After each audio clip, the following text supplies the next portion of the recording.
Vamos viajar pelo Antigo Testamento. O Antigo Testamento ele é dividido basicamente em três períodos: o período teocrático, o período dinastia e o período cativeiro.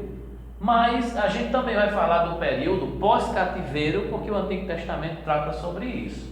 Então, por que o nome é teocracia? Porque cracia é governo e teo é Deus. Essa palavra ajuda a gente a entender que nessa época o pessoal vivia sobre o governo de Deus. Eles não tinham um rei, alguém soberano na sua nação para poder reportar ele para tomar suas decisões. Esse período da dinastia ele começa a partir quando o primeiro rei em Israel é eleito.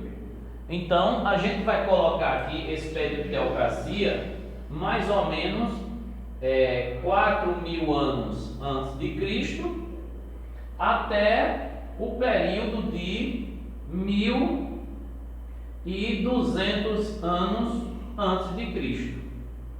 Esse aqui é um período considerável para esse momento em que a gente considera como teocracia. Então, nesse período aparecem alguns personagens interessantes.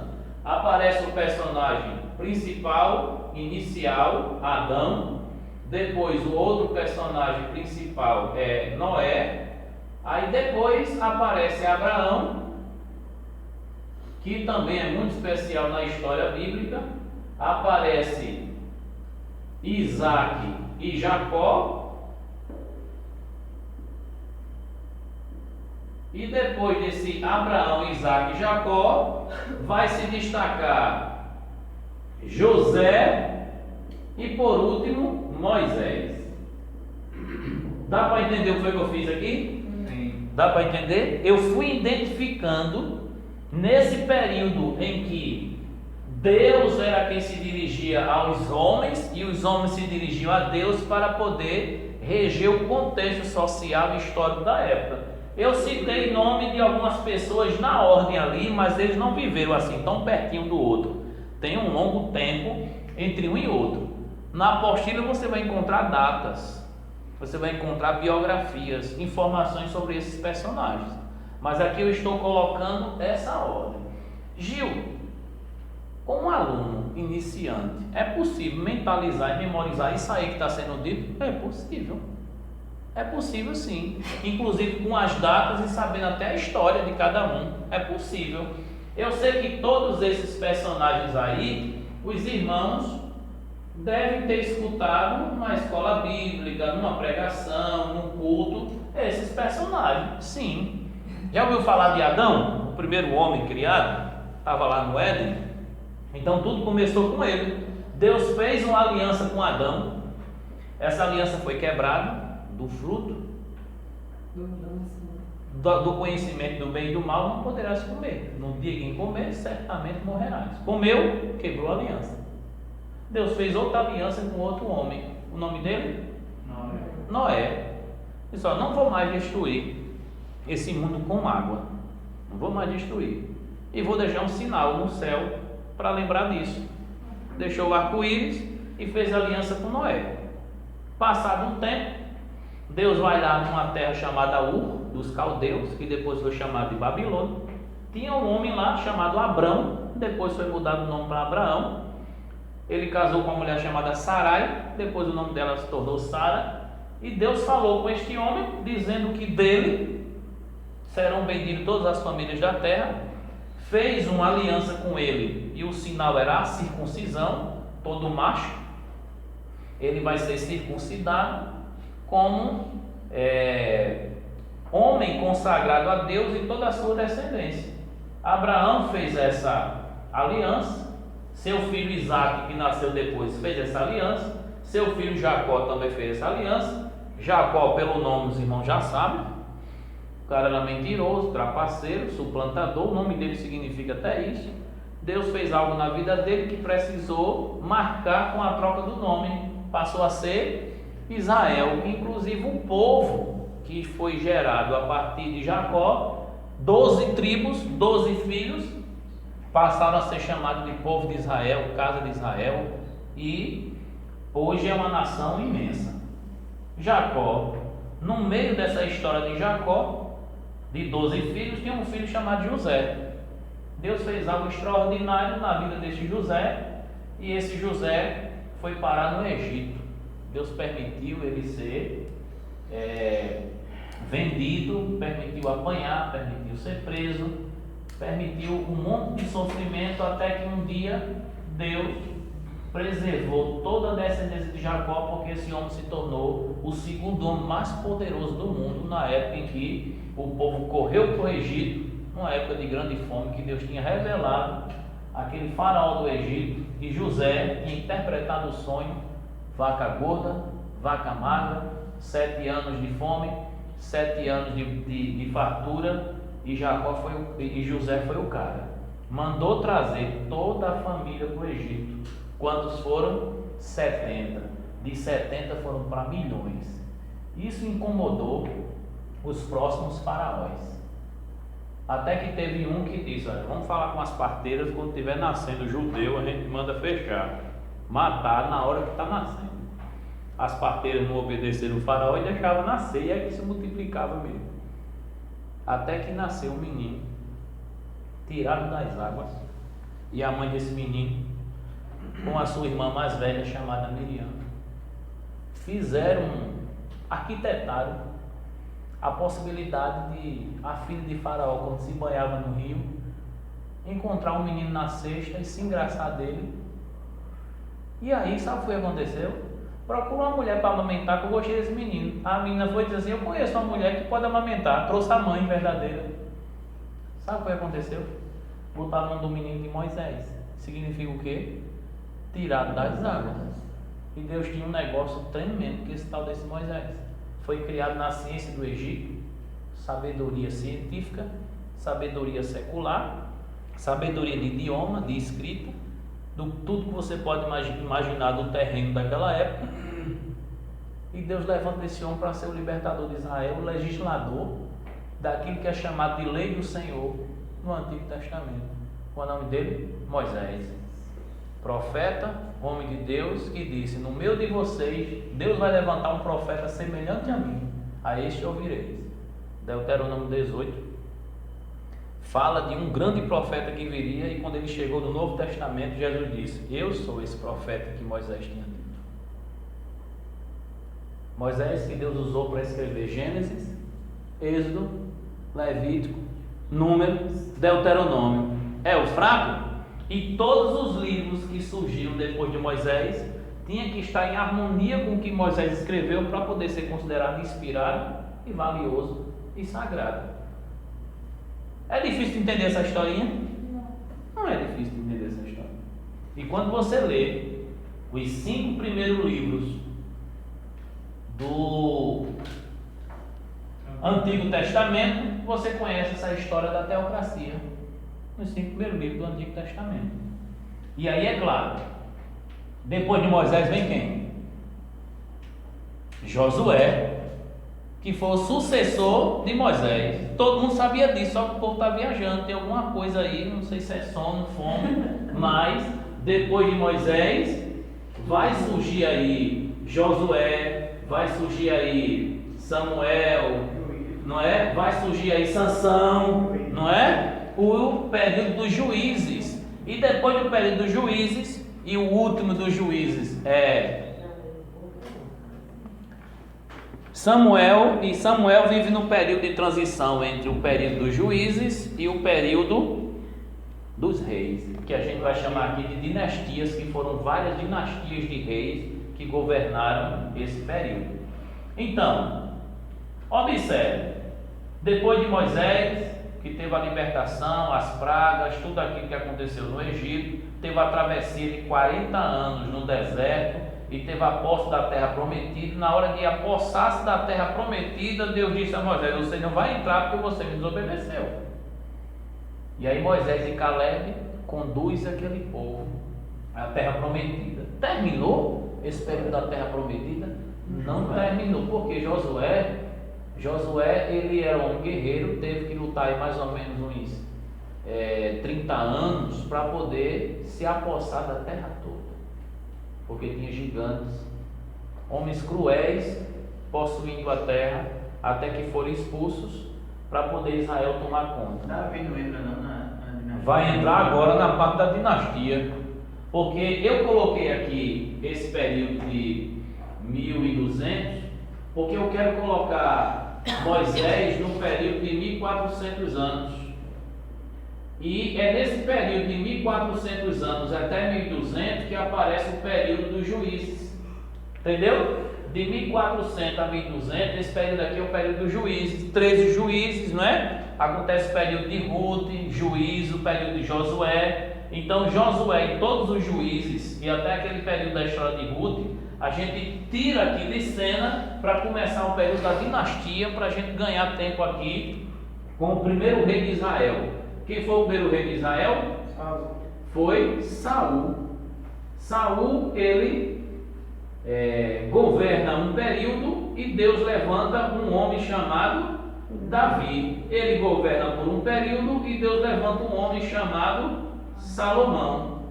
Aí Salomão governa por um período e vem toda uma sequência do reino dividido de reis para poder chegar nesse período do cativeiro. Saul, Davi e Salomão, todos eles governaram 40 anos sobre Israel, mas o povo estava junto, no mesmo lugar, servindo o mesmo Deus, passando pelos mesmos problemas. Tudo isso aqui é chamado de Reino Unido, 120 anos de Reino Unido. 120 anos. 40 anos, 40 anos e 40 anos. Tudo isso aqui, 120 anos. Depois o reino se dividiu. O reino se dividiu mais ou menos no ano 931 antes de Cristo. Salomão, para poder o reino se expandir e crescer muito, você sabe que ele pediu sabedoria a Deus e Deus lhe deu, né? Mas também lhe deu muita riqueza e os seus inimigos foram envergonhados e destruídos de toda a guerra contra Salomão. Mas Salomão ele fez uma coisa que não se esperava. Foi muita mulher. Mulher com força. Você sabe quando muita mulher está no mesmo canto? Você sabe, né? Eu não vou dizer aqui não, mas você sabe quando tem muita mulher no mesmo canto, disputando o mesmo homem. 1000 mulheres, acredito. Fazia aliança com uma nação, aliança com um grupo, o que acontecia? Aí dava a filha como prêmio dessa aliança. Eu não sei se ele conseguiu atender a todas, mas era dele. O coração dele começou a se andar por outros caminhos. Salomão se empolgou em relação ao poder que ele tinha no mundo inteiro e a grande influência. Salomão realizou o sonho de Davi, que foi construir um templo, conhecido como o Templo de Salomão. E Salomão teve um filho chamado Roboão. Como Salomão colocou impostos em todo o terreno onde Israel habitava, quando Roboão, que era o filho de Salomão, assume o poder depois que Salomão morre, aí ele duplica os impostos. O povo já estava reclamando. Imagine aumentar os impostos. O que é que acontece? O povo se divide. Por quê? Nesse período aqui tem dois: Roboão e Jeroboão. Jeroboão diz assim: eu não concordo com esse negócio de imposto não. Quem está comigo? Aí 10 tribos foram com ele. Não são 12 tribos? Aí 2 disseram: não, a gente fica com Roboão, a gente aceita os impostos. Aquelas que tinham vantagem, né? Tribo de Judá e Benjamim, a capital ficou Jerusalém, e aqui foi chamado de Reino do Sul. Reino do Sul, com a capital Jerusalém. Aqui foi chamado de Reino do Norte e a capital Samaria. Aí vocês vão perguntar: será que isso tem a ver? Será que isso tem a ver com aquela disputa que existia na época de Jesus, que judeus não se davam com samaritanos? Tem a ver. Porque com o tempo o povo descia do Reino do Norte para adorar em Jerusalém, enciumou a turma do Reino do Norte, eles colocaram um monte para adorar. Então tem que adorar aqui no monte, e lá eles diziam que tem que adorar em Jerusalém. Está lembrado da mulher samaritana? No poço de Jacó? Jesus falando uma coisa e ela falando outra. Como é que tu és judeu e eu sou uma mulher samaritana, tu vem falar comigo? Aí lá o texto diz em João 4, os judeus não se dão bem com os samaritanos. Olha de onde vem a história. Até a época de Jesus. Até aquela época de Jesus. Acredita, eu estou falando de 931, 900, 800, 700, 800, aí 700, 600, 500, 400, até chegar o ano zero e recomeçar a história de Jesus, até naquela época dos apóstolos, 800 anos depois, 900 anos depois, a intriga continua. Irmãos, a mulher perguntou: vocês dizem que a adoração tem que ser no templo e nós achamos que a adoração tem que ser aqui, no monte. O que é que você me diz? Aí ele diz: a hora vem e já chegou, em que os verdadeiros adoradores adorarão o Pai em espírito e em verdade. Ou seja, não vai depender de lugar. Que coisa interessante, a gente está aprendendo que na divisão do reino houve a divisão dos povos, estavam servindo o mesmo Deus, mas tinham reis diferentes. Aí tinha reis de Israel e reis de Judá. Não tem aquele livro, 1º e 2º Reis, 1º e 2ª Crônica, você vai perceber. Quando você estiver lendo, aí eles vão dizer: reinou em Israel tantos anos. Aí você vai: reinou em Judá tantos anos. Como é reinar em Israel, como é reinar em Judá? Porque o povo estava dividido. Irmãos, povo dividido só dá castigo, só dá confusão. Então, depois desse período da dinastia, no reino do sul houve 20 reis, no reino do norte houve 19. A Síria invadiu Samaria, destruiu as 10 tribos, levou todo mundo preso no ano 722. Já o reino do sul, Babilônia invadiu o reino do sul, derrubou o templo, derrubou as casas, levou todo mundo preso no ano 586 depois de Cristo. Quem foi que teve lá? Babilônia. E aí começa o período do cativeiro. Então houve a Assíria, o cativeiro assírio, e teve o cativeiro babilônico, ano 722 e o ano 586. Eu estou falando isso aqui muito básico, mas à medida em que a gente for trabalhando os livros e as aulas, a gente vai relembrando isso aqui. É uma cronologia da história bíblica. Eu saí do período teocrático para o período da dinastia, aonde os reis eles estavam governando. O povo disse assim: não queremos mais procurar Deus diretamente, queremos um líder para nós. Se apresentou Saul. Saul desobedeceu a Deus, que foi o homem eleito segundo o coração do povo, agora o homem eleito segundo o coração de Deus. Mas você sabe que Davi desobedeceu também, mas se arrependeu, diferente de Saul. Deus o perdoou, lhe deu um filho da mulher que ele roubou de Urias, Batseba. Porém, esse filho de Salomão, homem sábio, temente a Deus, no fim da vida ele deu uma vacilada também. E aí seu filho Roboão copiou a história, e por ter copiado a história dos impostos, o povo se rebelou. 10 tribos não queriam mais se submeter a Roboão, aí foram e se submeteram a Jeroboão, que era um líder da época. Jeroboão ficou à frente de 10 tribos. Não era, no caso, não eram irmãos. Não eram irmãos. Ele tinha uma influência, uma liderança, e por ele ter uma influência, uma liderança, ele se tornou idólatra. Pelo nome engana, né? Não é? Pelo nome engana, mas Roboão é que era filho. Esse aqui aproveitou o momento político dividido e se tornou o cara. No caso, ele era um servo. Foi o primeiro colapso social. Era um servo, ele era um servo. Porém, quando Jeroboão ele comete as atrocidades e a idolatria, os outros reis que vêm depois dele diz assim: e este rei, qualquer rei que vem depois dele, pecou com o mesmo pecado de Jeroboão. Quando você ouvir, na hora que está lendo, você lê essa expressão, caiu no mesmo pecado que Jeroboão, já sabe que é idolatria, porque ele começou a levantar altares e oferecer sacrifícios a Baal e outros deuses que tinha naquela região. Irmãos, nós estamos chegando ao final da história. A Síria levou o povo, 10 tribos ficaram 2.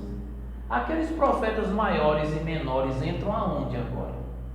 Porque eu sei que esse período da teocracia está lá no Pentateuco. Eu sei que esse período da dinastia, que vem de Josué, Juízes, aí começa a história de 1º e 2º Samuel com Saul e Davi, aí depois vem 1º e 2º Reis de Salomão e diante, com todos os 20 reis do Reino do Sul, com todos os 19 reis do Reino do Norte, e aí chega o momento em que eu preciso saber como é que eu vou saber da história do cativeiro, porque esse cativeiro aqui, o foco é Babilônia. Quem é que conta a história do cativeiro babilônico? Daniel. Quem são os profetas que são levados pelos generais e capitães da Babilônia? Quem são os profetas? Jeremias e Ezequiel. Jeremias, Ezequiel e Daniel, ainda novo, é levado como cativeiro. Jeremias escreve o período em que o cativeiro vai durar, 70 anos, e Daniel, lá na Babilônia, ele está lendo o livro do profeta Jeremias e diz assim: Senhor, já chegou o tempo de libertar Israel. E o Senhor não libertou ainda, porque está escrito que 70 anos iria passar. Jeremias morreu, Ezequiel morreu, mas Daniel estava de pé. Deus manda um anjo para dar a resposta a Daniel. O período em que esse cativeiro iria terminar. Agora está explicado 70 anos. A história de Jeremias é só lamentações, né? Porque a história dele é só em cativeiro. Quando você estiver lendo a apostila, você vai perceber que Jeremias, ele foi duramente castigado por falar a verdade e por entregar a mensagem que vinha diretamente de Deus, que não agradava às pessoas. Então ele só tinha resposta de tragédia, só tinha resposta de Deus de calamidade, porque o povo não se consertava e o povo queria viver desmantelado e recebendo palavra de bênção. Não é assim hoje, não? E é, irmão. Qual é a diferença? E é, né, irmão? Tem gente desmantelada só querendo receba a vitória, irmão, é desse jeito. Não é só o povo buscando, não, é o povo oferecendo mesmo. Oferecendo, né, irmão? Os profetas hoje é o contrário. É incrível, mas você está certo. Não se muda muito. Você está certo, mas há um remanescente. Aí tem os meus fiéis. Tem um grupinho. Tem os meus fiéis. Lá tinha Sadraque, Mesaque, Abednego, Daniel, e quando eles voltam no cativeiro, no período pós-cativeiro, tem uma levada boa de gente que não se corromperam com a idolatria na Babilônia. Irmãos, Daniel conta essa história, mas também tem 3 livros que a gente vai encontrar aqui. A gente vai encontrar Daniel, Esdras, Neemias, Esther, Ageu, Zacarias e Malaquias. Esses livros são importantes para entender esse período do cativeiro e do período pós-cativeiro. Aqui a gente vai focar em Daniel, no período do cativeiro. Então, Daniel, Jeremias e Ezequiel ajuda muita gente a entender por que é que o povo teve que ir para o cativeiro. Povo dividido, idólatra. Deus já tinha falado muito com o rei do norte, mandando vários profetas. Quem são esses profetas? Os profetas menores: Naum, Abacuque, Sofonias, Miqueias. Deus mandando esses profetas dizendo: se conserta, abandona a idolatria e a impiedade. O povo não se consertou, foi para o cativeiro. Mandou Oséias, Isaías, Jeremias, dizendo: do jeito que aconteceu com o reino do norte, vai acontecer com vocês também. 2 tribos juntas também não se consertaram. 130 anos depois, um monte de profeta profetizando, mandando se consertar e não se conserta. Aprendam, a Síria veio, a mão de Deus, para castigar o rei do norte. O reino do norte não se consertou e foi levado preso, e estão sofrendo até hoje. Quem sobreviveu vai querer ser escravo? Senhor, tem misericórdia, vamos tentar, mas não tentaram. Jeremias é chamado do calabouço, castigado com pão e água. O rei chama ele e faz bem. Depois dessa lição, acho que você tem alguma coisa boa para nos dizer, né? Lamento, rei, o Senhor me disse este dia que hoje mesmo Ele vai lhe entregar e todo o povo de Israel na mão do rei da Babilônia. e passaremos 70 anos castigados lá, porque ele falou conosco e a gente não deu ouvido à voz do Senhor. Quando Babilônia invadiu o templo e as casas e o fogo começou a pegar, Jeremias estava sentado num monte escrevendo as Lamentações. 5 capítulos. Caiu a coroa da nossa cabeça, ai de nós porque pecamos. Se converteu em lamentação o nosso riso e a nossa dança. Quando a gente lê a Bíblia nessa perspectiva histórica, a gente começa a perceber que cada livro faz sentido dentro dessa realidade. A história da Bíblia vai de Adão até Esther, e de Jó até Malaquias são livros que estão intercalados dentro dessa história, que vai de Josué até Esther. O período dos livros históricos basicamente é o período da história do Antigo Testamento. Mas se a gente olhar para os livros poéticos e o livro de profecias, esses livros aí não é uma continuidade histórica. Esses livros aí faz parte da história que já foi contada até Esther. Se vocês entenderem bem, os livros históricos eles são de Josué até Esther, e esse período de Josué e Esther inclui os livros de Jó até Malaquias, inclui dentro do seu período histórico. Então, a realidade que eu estou querendo apresentar aqui vai ficar mais nítida quando você adquirir a apostila e acompanhar livro por livro, história por história.